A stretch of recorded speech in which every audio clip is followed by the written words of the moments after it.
Located in Central Asia, Tibet is the world's highest inhabitable land, the rooftop of the world. Tibet's isolation has shrouded it in mystery from the outside world. Once known as the Forbidden City, Lhasa is the capital and spiritual center of Tibet. Tibet's inaccessibility was Tamden's first focus. His goal, to connect remote villages with access to basic needs. And in communities like Ruthok, the best way to do that is by building bridges. So this bridge literally connects people from this village into the rest of the world. This bridge was built by the Tibetan Village Project because the rising waters of rainy season once isolated the village.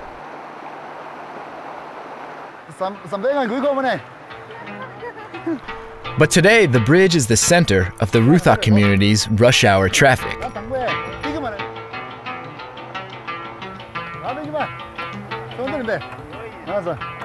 In less than an hour, more than 50 people and animals cross the bridge.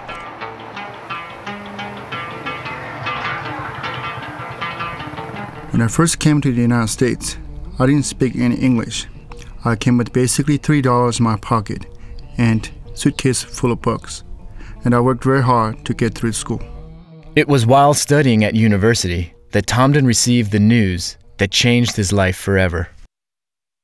What happened was my father was sick, and my brother tried to take him to nearest hospital, which is about 5 hours on horse. My father couldn't bear the pain, and my brother had to take him back to home, and then he basically died. And all I got to do is just basically sit there and cried and cried and cried. But in the midst of his grief, Tamden's path became clear, and the Tibetan Village Project was born. I grew up in a village. There's no running water, there's no electricity, there's no medical care, there's no school. And I wanted to contribute in a small way. Tamden began with the simple goal of providing health care in rural Tibet. The majority of Tibetans exist in this harsh environment as subsistence farmers and nomads. It's these nomadic communities that do not have access to basic necessities, especially medical care. After bridges, a mobile medical clinic was the Tibetan Village Project's next priority. So this is really the essence of the Tibetan Village Project, be able to provide the basic medicines. The mobile clinic consists of a traveling medical team who visit the most remote areas of Tibet. Today, Dr. Agon, a doctor with over 30 years' experience, sees patients with conditions ranging from fever to farm injuries. Dr. Agon and his staff practice traditional Tibetan medicine, which begins by studying the pulse. Treatment is a holistic approach, which includes simple but effective herbal medicines. But they also work with Western healthcare organizations. By combining Tibetan practice with Western medicine, patients receive the best of both worlds. Throughout the day, more than 300 people flood in from the surrounding valleys. The steady stream of patients is a powerful reminder for Tamden of his father and his mission. Each year, the project's medical program cares for more than 3,000 Tibetans. But the need for medical care in rural Tibet is overwhelming. With immediate medical needs being addressed, the project next turned to education and the villagers' future. The majority of children in rural Tibet do not attend school. They are needed to work on the farms, or families simply cannot afford the school fees.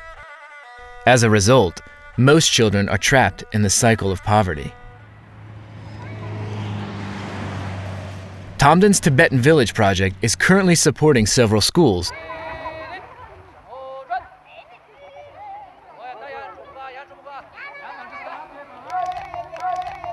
Milak Primary is one of the sponsored schools. Tashi Delek.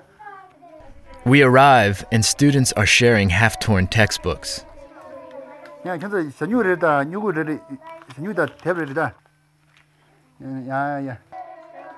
The supplies we have brought from Lhasa will go a long way here.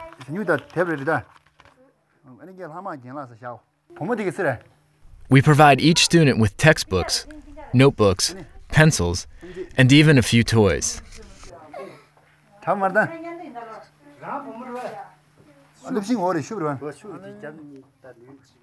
In keeping with its mission, the project supports schools which emphasize Tibetan language preservation and literacy.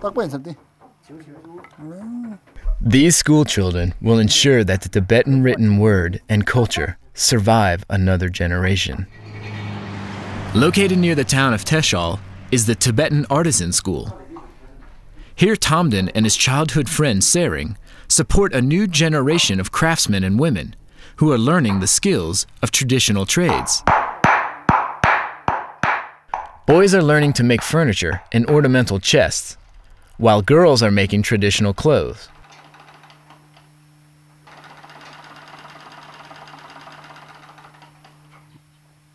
Before we leave, Tamden presents each student with a traditional costume to wear with pride when they graduate from school and begin working on their own.